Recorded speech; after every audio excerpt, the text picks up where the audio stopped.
క్రైస్తవులకు దేవుడిచ్చిన గొప్ప వరం, ఆయుధం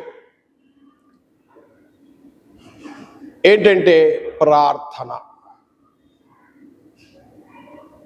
ప్రార్థన దేవుడిచ్చిన మనకు ఈ సర్వాంగ కవచములో ప్రార్థన అనేది ఒక భాగము.